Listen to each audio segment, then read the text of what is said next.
তো দেখ তোরা বোর্ডের উপর যে অঙ্কটা দেখতে পাচ্ছিস সেইটা মাধ্যমিকের গণিত বইয়ের ত্রিকোণমিতি যে পূরক কোণের অনুপাত রয়েছে সেই একটা অঙ্ক। এই অঙ্কটা খুবই গুরুত্বপূর্ণ, মাধ্যমিকের বোর্ডের পরীক্ষায় এই অঙ্কটা অনেকবার এসেছে, তাই এই অঙ্কটা আমার সাথে চটজলদি শিখে নে সহজ সরল ভাষাতে। দেখ কিভাবে এই অঙ্কটা হয়। আমাদের এখানে কি দেওয়া আছে বলতো, tan 50 degree P by Q হলে cos 40 ডিগ্রির মান কত।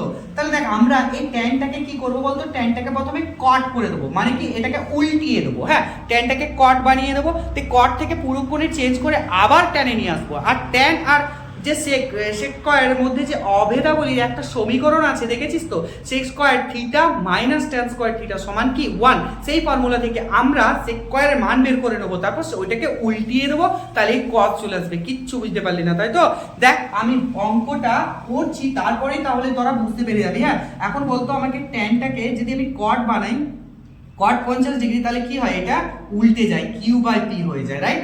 তাহলে এবারে আমাকে বলতো কটটাকে একটু পুরো কোণে চেঞ্জ করে নে। পুরো কোণে চেঞ্জ করা এখানে 40 ডিগ্রি।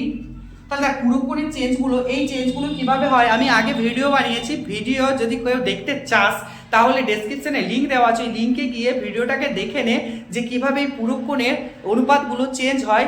সব সহজ সরল ভাষায় বোঝানো হয়েছে, তোরা ওই ভিডিওটা এই ডেসক্রিপশনের নিচে লিঙ্কে প্রবেশ করে ওই ভিডিওগুলো আগে দেখে নিবি। তারপরে এইরকম অঙ্কগুলো খুব ইজি হয়ে যাবে, খুব সহজেই তোরা করে নিতে পারবি। তারপরে দেখ তাহলে এটা এর পাশে যা আছে তাই লিখলাম, তাহলে এটা কি হয়ে গেল বলতো, ট্যান 40 ডিগ্রি হয়ে গেল, ট্যান 40 ডিগ্রি, তাহলে কিউ বাই পি হয়ে গেল। এখন আমরা যে কথাটা বলছিলাম, আমরা জানি, আমরা কি জানি বলতো, আমরা একটা অভেদাবলীর সূত্র জানি যে সেক স্কয়ার 40 ডিগ্রি বিয়োগ ট্যান স্কয়ার 40 ডিগ্রি সমান কি জানি আমরা 1 জানি। তাহলে আমার তো সেক স্কয়ার 40 ডিগ্রির মান দরকার, তাহলে আমি এটাকে পাঠিয়ে দেবো এইদিকে।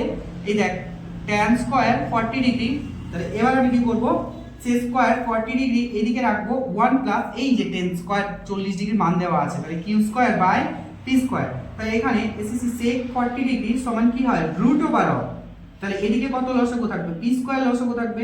তাহলে এখানে P square plus of Q square, তাহলে এখানে sec 40 ডিগ্রি সমান কি জানি আমরা, এখানে root over of P square plus Q square by P.